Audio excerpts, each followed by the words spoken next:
Welcome to That's My Farm. I'm Jim Shroyer, your host for today.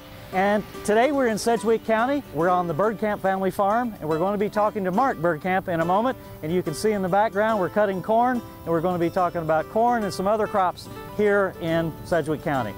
We'll be right back.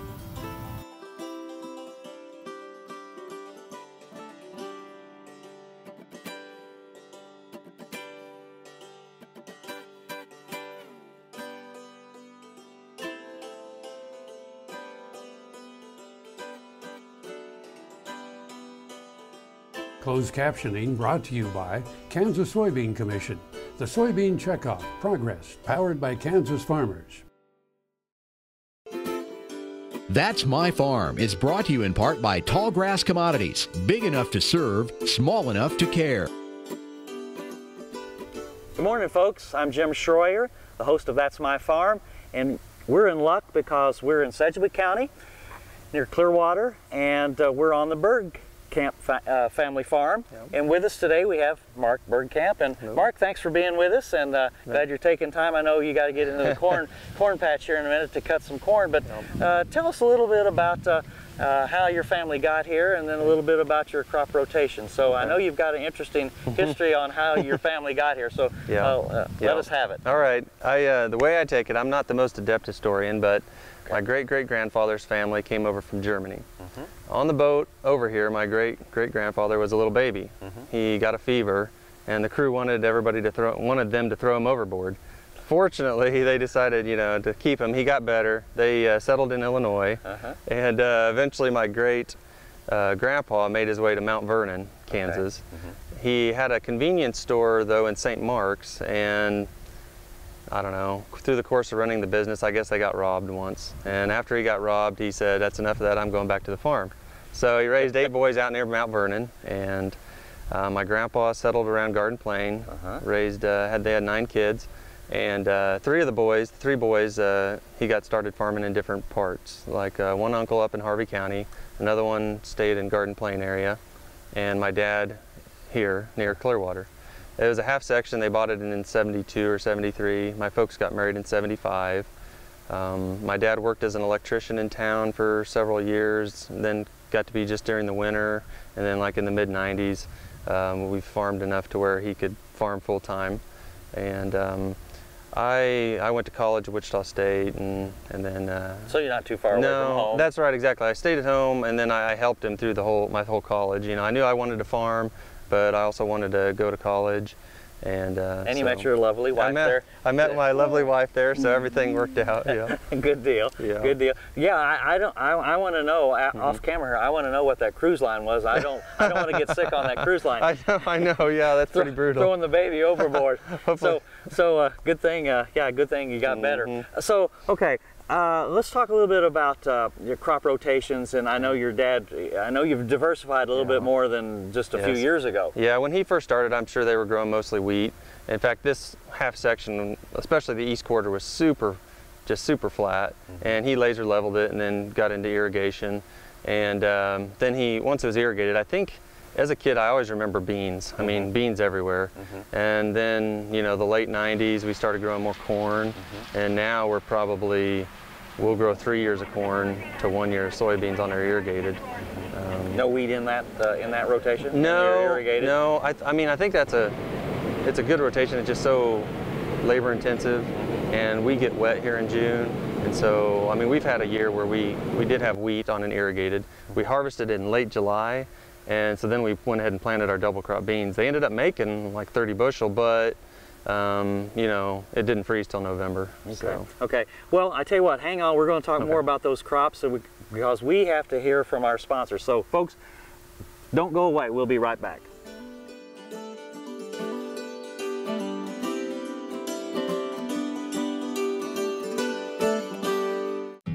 This hog is head over hoof for meal made from U.S. soybeans. Now, one hog isn't that impressive, but suppose we add another, and another, and another. Before long, you've got billions of hungry customers around the world all clamoring for the same thing. Our soybeans. Learn more about the billion-dollar appetite of animal agriculture at BeyondTheElevator.com. Brought to you by America's soybean farmers and their Checkoff. Buying a car shouldn't be this hard. And at Brown Chevrolet Buick in Wamego, it isn't. It's actually awesome. Whether you want a new or used car or truck, Toby's team can make the deal. Even if you want to custom order a new car or truck, Toby's team can make the deal. See Toby's team at Brown Chevrolet Buick in Wamego. We're awesome. Valley Vet Supply is devoted to providing information and professional quality products at reasonable prices. ValleyVet.com, ValleyVet.com, Valley Vet Supply. That's My Farm is brought to you in part by Tallgrass Commodities. Big enough to serve, small enough to care. Welcome back, folks, to That's My Farm.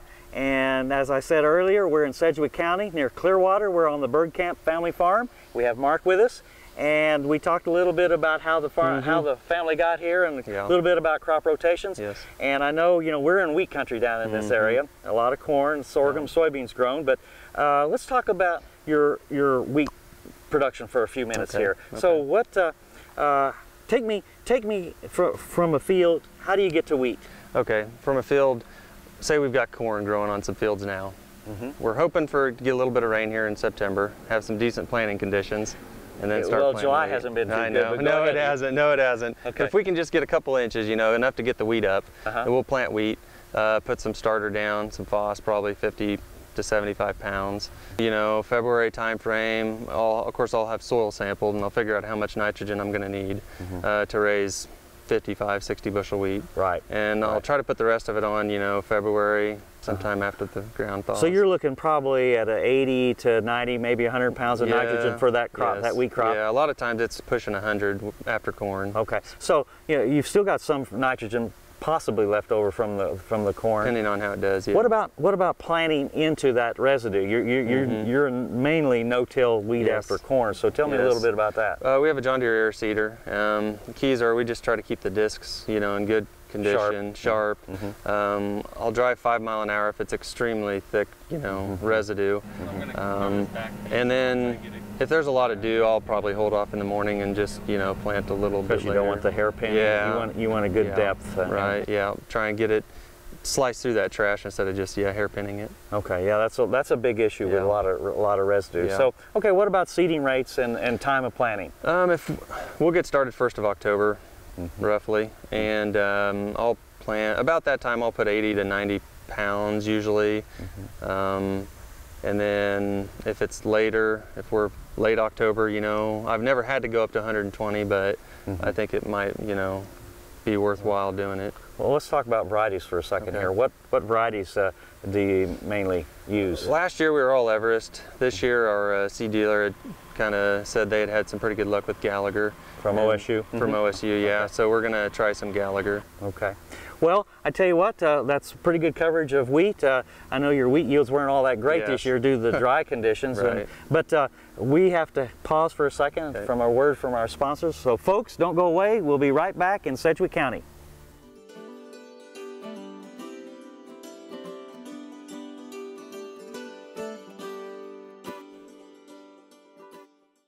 American innovation is being driven in places you might not expect by people like Brent Hayek, an Oklahoma family farmer, who recently set a world land speed record in a Ford Super Duty pickup truck powered by renewable B20 biodiesel. Advanced performance is here, now, putting America on the fast track to more jobs and energy independence. Biodiesel, America's advanced biofuel. Now another gardening tip with Annette Jackson. Fall is a great time to plant trees, shrubs, and perennials. Root development this fall means more growth with less watering next year. For faster root growth, always use Fertilome Root Stimulator. It is the only stimulator which contains IBA rooting hormone. Use Fertilome tree and shrub food after the plant has been planted for a month. Save 25% now on Jackson's homegrown hardy perennials. Let Jackson's friendly staff help you select the best plants for your landscape. Valley Vet Supply is devoted to providing information and professional quality products at reasonable prices. Valley Vet Supply. National Bank Ag Professional. You'll be in good company. They'll help you track expense lines, manage variable input costs, assess ground agreements, pick a crop protection plan. These times demand ag professionals. Central National Bank. You could profit from what they know. Ag operations run better on Central Time. Central National Bank, money for life. Member FDIC in your hometown since 1884. Hey folks, Dr. Dan from Doc Talk. If you miss us on Monday morning, you can join us at 6:30 a.m. every Sunday morning on RFD TV. Doc Talk has a national following. We're sure glad that you joined us on Mondays, but if you miss us and you want to catch us out on a Sunday morning, get up at 6:30 a.m. and we'll be right there, RFD TV, 6:30 a.m. Central Standard Time, and I'll see you down the road.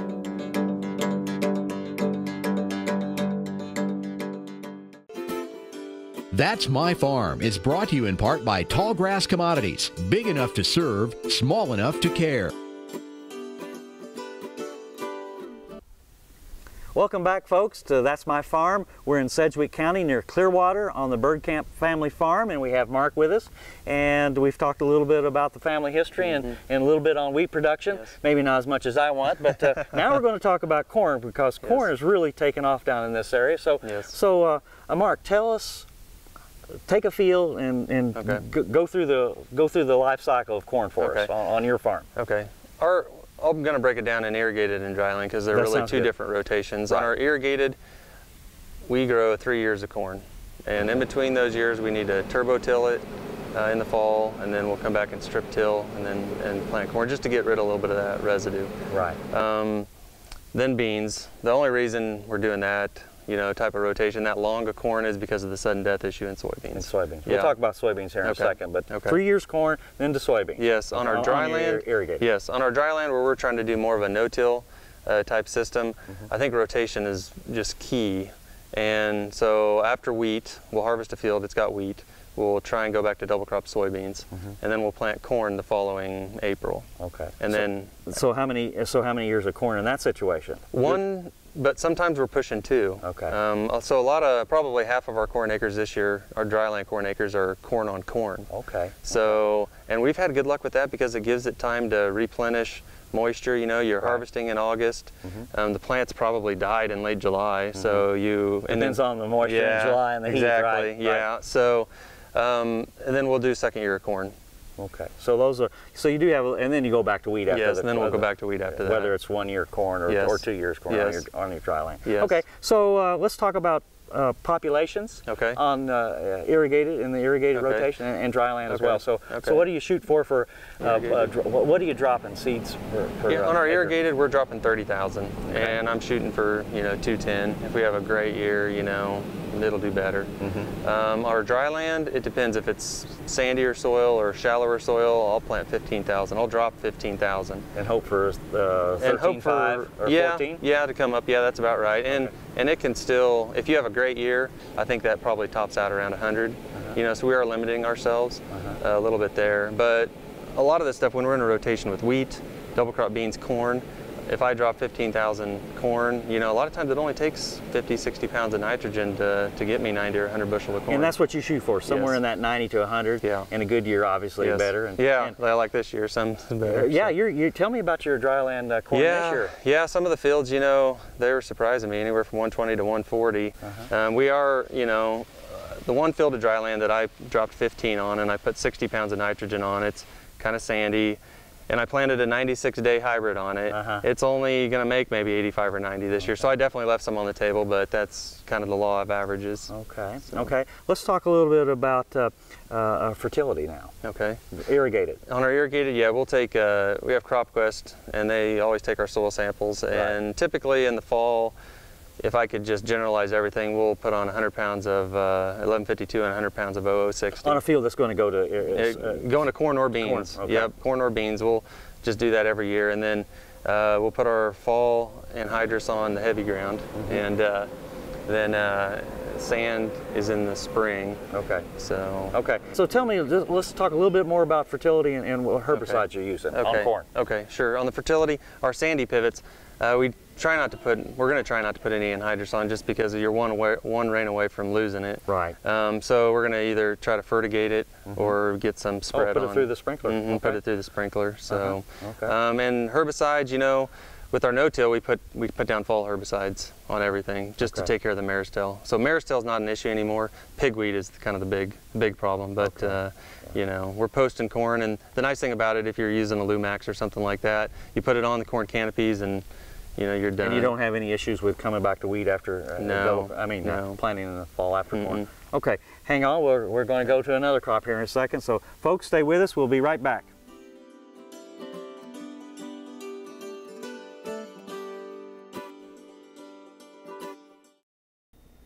Tar Waters has what you need for all seasons for around the farm and home. Working, hunting, growing, feeding, snow removal, even fun for the kids. And a service department with experienced techs to help keep your equipment in top running condition. Tar Waters has a huge selection and the best prices. Tar Water Farm and Home, family owned and operated since 1978. They have what you need. Tallgrass Commodities offers producers bulk commodities at a reasonable price with reliable service throughout the whole Midwest. To find out more about Tallgrass Commodities, visit tallgrass.us or call 785-494-8484. The Kansas Wheat Innovation Center in Manhattan is rediscovering ways to get improved varieties and new genetics in the hands of farmers faster. Grower-led and Checkoff-funded research initiatives are bringing about positive change. This grassroots leadership provides a strong voice in Topeka and Washington, D.C. Now is the time to partner with Kansas Wheat in moving wheat forward. Kansas Wheat Commission and Kansas Association of Wheat Growers. Farmers investing in their future and yours. Log on to rediscoverwheat.org. Hello friends, I'm Ernie Rodina. And I'm Dawn Dawson with the Better Horses Radio Show. For over 9 years, we've been bringing the Better Horses Radio Show to markets all across the Midwest. We talk about God, lots about horses. We talk about cows, we talk about horse health, we talk to top trainers, and we even talk about Roy Rogers. We are having a blast with Better Horses Radio Show and would love to take it to a market near you. So visit our website at betterhorsesradio.com and let us or your local radio station know you'd like to hear it in your area. The Better Horses Radio Show is unbelievable. That's My Farm is brought to you in part by Tallgrass Commodities. Big enough to serve, small enough to care. Welcome back to That's My Farm. We're here in Sedgwick County with Mark Bergkamp. And Mark, we're obviously standing in a soybean patch right here, irrigated soybeans. So tell me how you get it going here. Okay, sure. Our practices on soybeans usually after the third year of corn, we'll go ahead and rotate to soybeans. I won't plant my irrigated beans full season until the first part of June. I mean, if I can hold off till June 1st, I like it, and that kind of helps us with our SDS problems. Sudden death syndrome. Yeah. Okay. Exactly. And your fuller season tend to show a little bit more problems with SDS? Yeah, if we try to plant them in May, you know, I don't know if it's getting a cold snap in there or what it is, but yeah, we just can't do it. I mean, I can raise better beans planting them in late June. If it would happen to start raining, my irrigated beans that I can plant in late June will still do better than my May beans. Well, your beans here look pretty healthy. I don't see a whole lot of holes from insects in here. So, what about any type of fungicide or insecticides that you would use? Not typically. I mean, if we have a problem, we have a Crop Quest. They do scout once a week. So, if we have some bugs, then we'll go ahead and, do what we have to do. Bean leaf beetle and that sort of thing, right? Yeah, bean leaf beetle, a lot of times coming, the pod worms coming right, out of the corn. Exactly. So, but this year, not yet. I mean, she comes today, so we'll find out. So, look, they look pretty good. Yeah. Really major time of putting on water? We try and hold off, when they're small, keep them alive. And then when they start blooming a little bit later, like usually late July, we'll just start watering them and just keep watering them. Well, I've always found that if you water soybeans too early, it's kind of like spoiled kids. Yeah. If you spoil them early, you kind of have to keep the water on the whole season long. Yeah, they get big and they're never your best yielders. That's right. Well, Mark, I tell you what, we're going to have to take a break from our sponsors here, so stay with us. We'll be right back. You folks at home, stay with us. We'll be right back.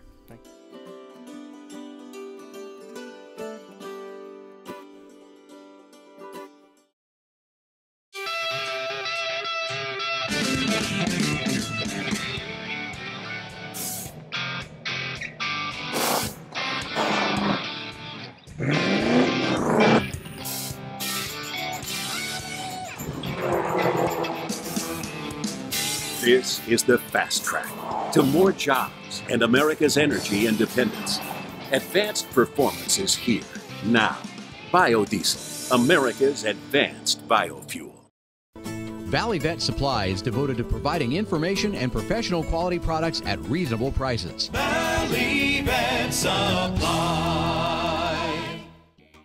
The Kansas Wheat Innovation Center in Manhattan is rediscovering ways to get improved varieties and new genetics in the hands of farmers faster. Grower-led and Checkoff-funded research initiatives are bringing about positive change. This grassroots leadership provides a strong voice in Topeka and Washington, D.C. Now is the time to partner with Kansas Wheat in moving wheat forward. Kansas Wheat Commission and Kansas Association of Wheat Growers. Farmers investing in their future and yours. Log on to rediscoverwheat.org. Tallgrass Commodities offers producers bulk commodities at a reasonable price with reliable service throughout the whole Midwest. To find out more about Tallgrass Commodities, visit tallgrass.us or call 785-494-8484. Soil is the life of a farm, and for 25 years, SureCrop Liquid Crop Nutrition has helped growers produce abundant quality crops while preserving and improving the soils they steward. SureCrop offers complete soil and plant analysis with cropping recommendations, delivery direct to your on-farm storage, and quality crop nutrition custom blended for your field. Choose SureCrop for the assurance of excellence for your soil. Call today or visit their website for more information. That's My Farm is brought to you in part by Tallgrass Commodities. Big enough to serve, small enough to care.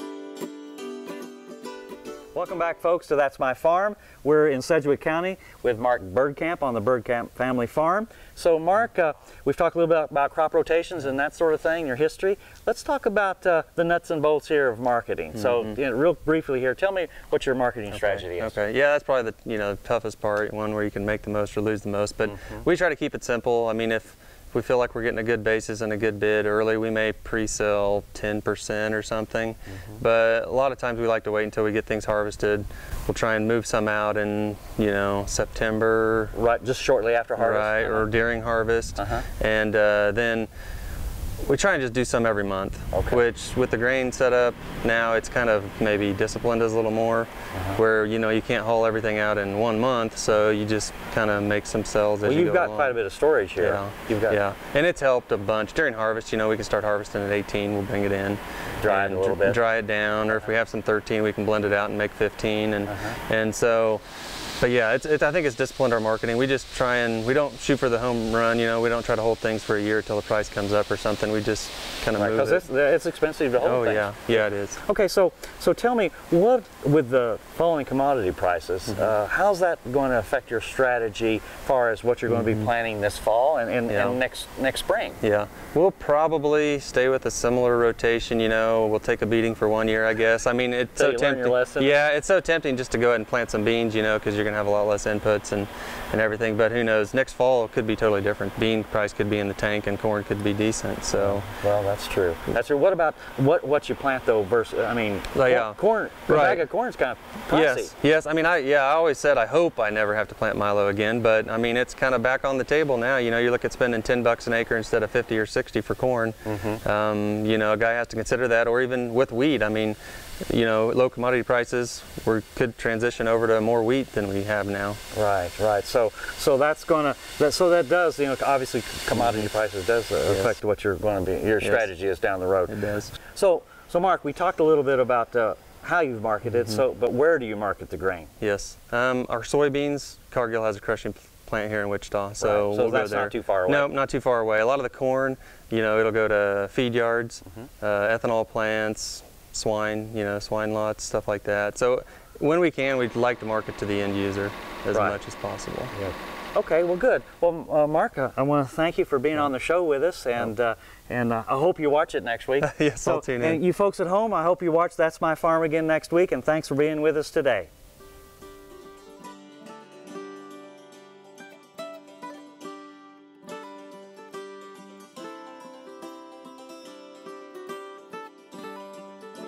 Closed captioning brought to you by Kansas Soybean Commission, the Soybean Checkoff, Progress, powered by Kansas farmers.